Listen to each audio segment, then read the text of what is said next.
Korea Utara bangun senjata nuklir lagi, PBB meradang.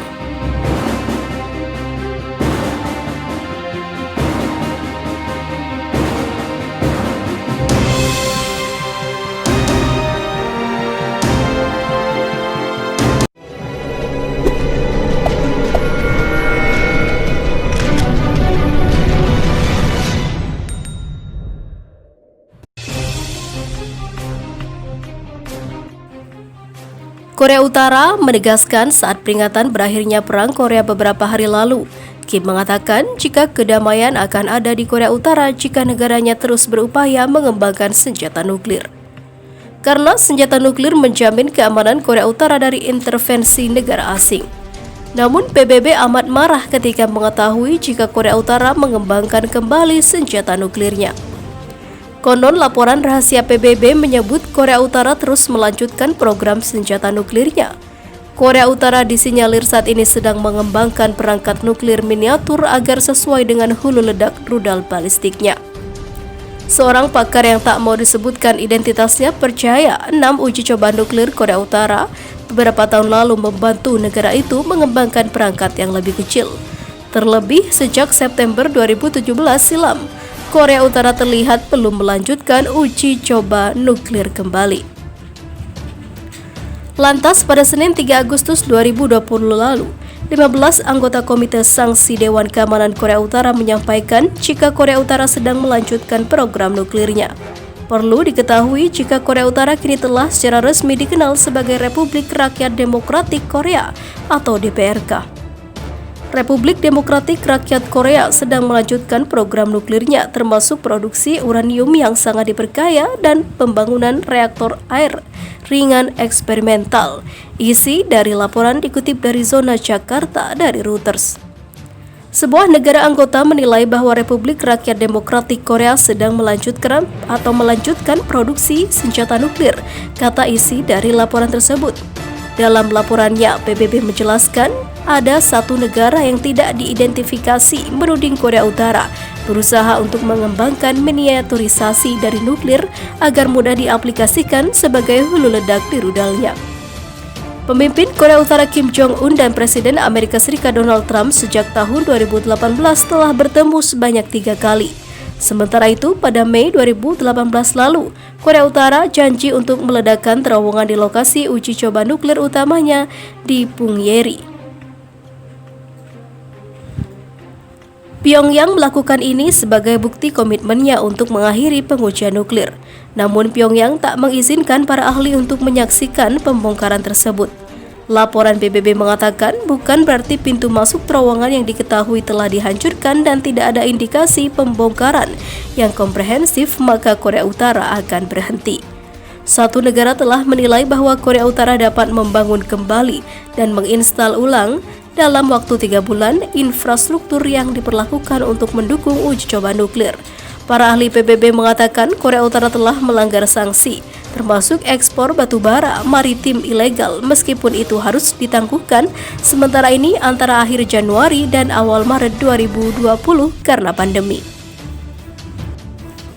Sementara itu, PBB tidak percaya Korea Utara sudah hentikan uji coba nuklirnya. PBB tidak percaya Korea Utara sudah menghentikan program uji coba nuklirnya. Hal itu menyusul indikasi Korea Utara telah mengembangkan senjata nuklir mini yang muat disematkan pada rudal balistiknya. Hal itu terungkap dari laporan PBB yang disusun 15 negara anggota Dewan Keamanan Korea Utara.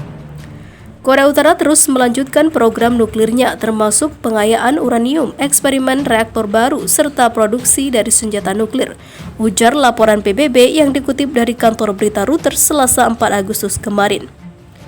Menurut laporan PBB, dugaan itu diperkuat aktivitas Korea Utara yang beberapa kali melakukan program terkait nuklir.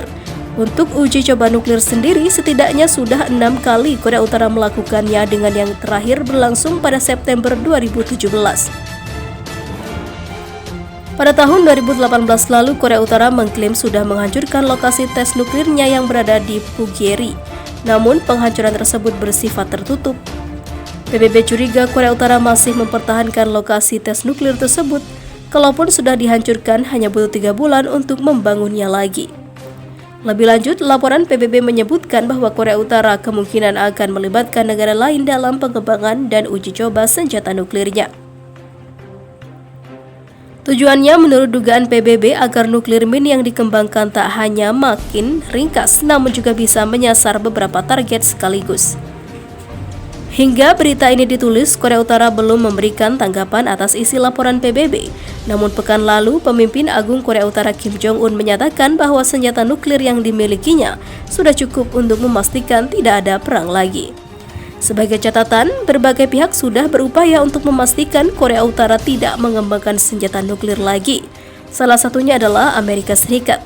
Sejak tahun 2018, Amerika 3 kali melakukan negosiasi denuklirisasi dengan Korea Utara, namun ketiganya buntu. Bahkan ketika Presiden Amerika Serikat Donald Trump menemui langsung Kim Jong-un. Contoh lain, PBB sudah menerapkan sanksi kepada Korea Utara terkait pengembangan nuklir sejak 2006.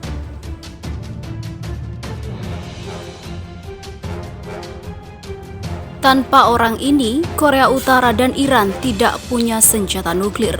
Sosok yang diyakini lebih berbahaya dari Osama bin Laden ini mencuri formula rahasia nuklir di Eropa, lalu menjualnya. Terungkap begini asal-muasalnya.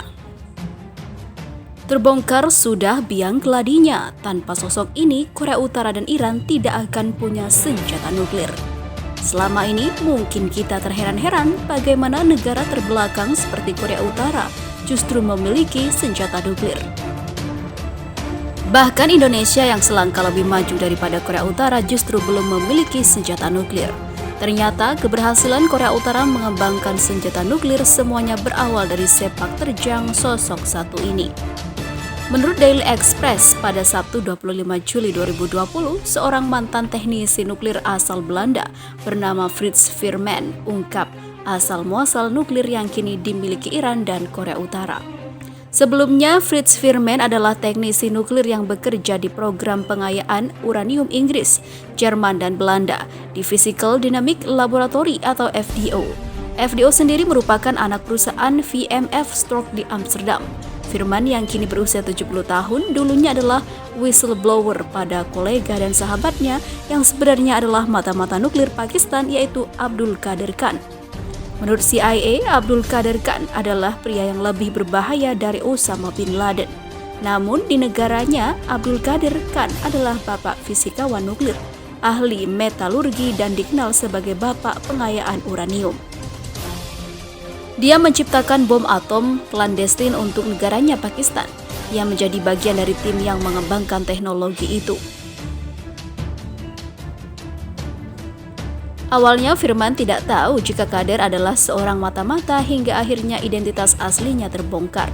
Veerman yang mengetahui bahwa Khan adalah mata-mata melaporkan ke pihak berwenang, sayang laporannya diabaikan. Akhirnya Khan berhasil melarikan diri dengan cetak biru nuklir dan bagian sentrifuge dari tempat kerjanya di Amsterdam. Dengan demikian, misi Khan menjadi mata-mata sukses. Dia berhasil mencuri formula rahasia nuklir milik Eropa dan membawanya ke negaranya. Khan kemudian membantu membangun senjata nuklir milik Pakistan dengan data yang diperolehnya melalui FDO. Kemudian dia juga menjual formula rahasia itu ke Korea Utara, Iran, menurut sumber rahasia dari Pakistan. Situasi ini memberikan efek domino bagi Veerman. Dia dipecat dari tempat kerjanya dan mengklaim selama beberapa dekade dia dilecehkan oleh agen keamanan. Kini di usianya yang sudah 84 tahun, Veerman hidup di bawah tahanan rumah tidak resmi di Pakistan. Laporan dari Financial Times. Ironisnya, Belanda justru tidak pernah membuat bom atom dan pengayaannya, dengan maksud hanya mengembangkan senjata nuklir untuk tujuan damai saja. Tetapi mereka menjelaskan dengan sedikit perombakan, cetak biru milik mereka bisa digunakan untuk tujuan yang jauh lebih berbahaya. FDO sendiri menetapkan bahwa seharusnya Khan tidak boleh bekerja pada ultrasentrifugal dan tercatat ternyata istrinya adalah orang Belanda. Oleh sebab itulah Khan diizinkan bekerja bersama dengan Veerman. Tanpa disadari dia adalah seorang mata-mata. Veerman curiga Khan adalah mata-mata setelah dia mengundangnya untuk datang dan tinggal di Pakistan. Khan juga mengatakan pemerintah Pakistan juga akan menjaga dan menutupi seluruh perjalanannya.